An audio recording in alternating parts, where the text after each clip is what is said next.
Chapter 19. The Night of Fire. Night fell over Rivershade with a deceptive stillness.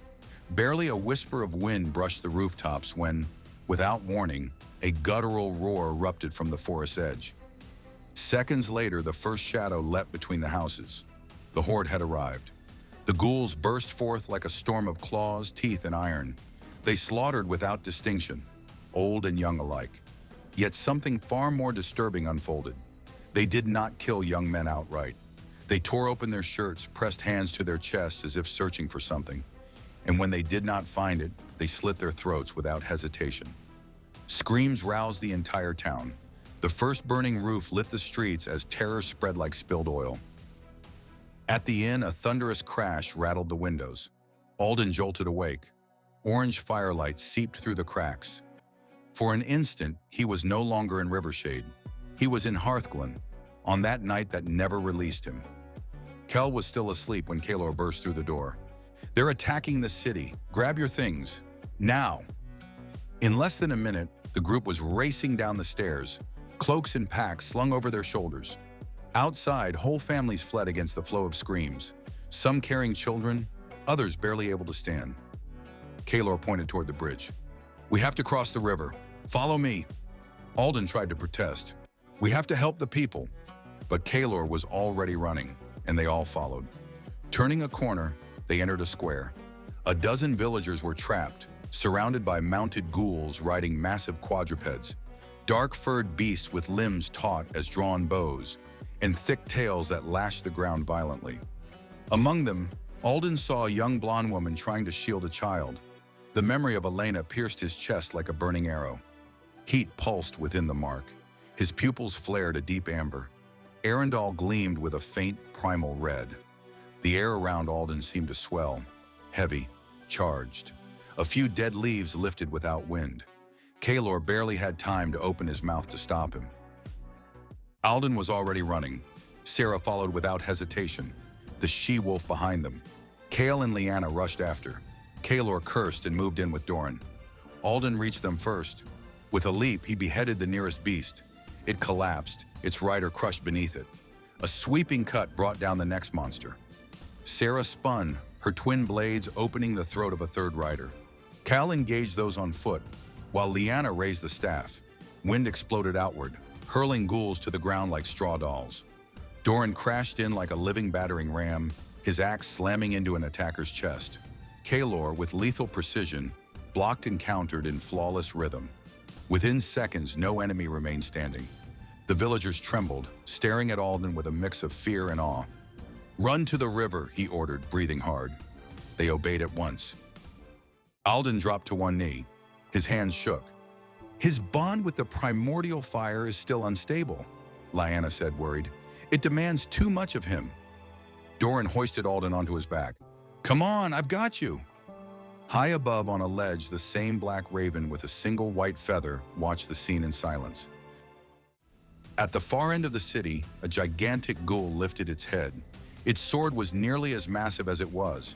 Its eyes darkened until they turned black, deep, unnatural. It roared in order in a tongue no one could understand and began to run toward the river, dozens of warriors following. The group reached the long street leading to the bridge. The last villagers were fleeing across it. "We can escape on the rafts," Kael said. "I agree," Doran added. But a group of Ghüls appeared at the far end of the street. Kaelor stepped forward. "Go to the rafts, I'll hold them." "I'll help," Kael said. Kaelor grabbed his arm hard, pulled him close, and pressed his pack into his hands. "Listen to me. Get Alden out of here. That's all that matters." Kael froze for a heartbeat, but Kaelor's expression, calm, absolute, burned into him. He nodded, fury contained, and ran back to the others. Only then did Kaelor draw his sword. At the riverbank, the cool air struck them like a clean blow. Doran laid Alden onto one of the rafts. "Stay here, lad," he ordered. "Don't move." The she-wolf climbed aboard at once, protective. Kael arrived, breathless. Doran hurried to cut the ropes of the neighboring rafts, which began drifting downstream. Lyanna, already on another craft, raised the staff. Her eyes flared with light.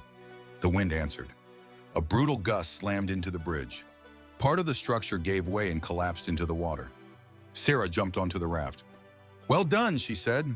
That'll buy time for those escaping. Lyanna exhaled, exhausted. Alden saw Kaelor fighting in the distance, alone, spent. Yet every strike was perfect, every block flawless.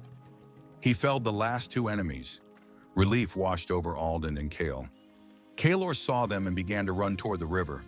Then a whistle cut the air. A black arrow pierced his shoulder. The second struck his thigh. He dropped to his knees. Alden felt something inside him break. Kaelor's eyes searched for his boys. There was pain, but also pride. A deep, silent pride that spoke louder than words. Alden tried to rise, but Kael held him fast, hands shaking. An instant later, a massive sword drove through Kaelor's chest from behind. The great Ghül had reached him. Kaelor fell. His last memory was of two children laughing beneath the sun of Hearthglen. "Kaelor!" Alden screamed. Kael shoved the raft. "Doran, now!" Doran cut the final moorings and leapt onto Lyanna and Serah's raft. The river swallowed them. The waters closed behind. In the sky, the raven with the white feather dove toward them. But the primordial kite struck it with a savage cry, raking it with talons before hurling it against the bank. On shore, the great Ghül watched the rafts vanish around the bend of the river. His sword, stained with Kaelor's blood, gleamed beneath the moon. In a dark throne room, Galithor struck the floor with his black scepter. Beside him stood a slender figure with grayish skin and eyes so pale they seemed white. "Is something amiss, my lord?" the figure asked. Galithor took a moment before answering. "An old friend has intervened, and the bearer of the mark has escaped." The dark elf's expression tightened. "It matters little. He will fall, and with him, the relics." Galithor inclined his head very slowly. "I know, and when that happens, Moranthal will be won. Betrayals will end. That is my destiny." The hall fell silent. Thus ended the night when Rivershade burned.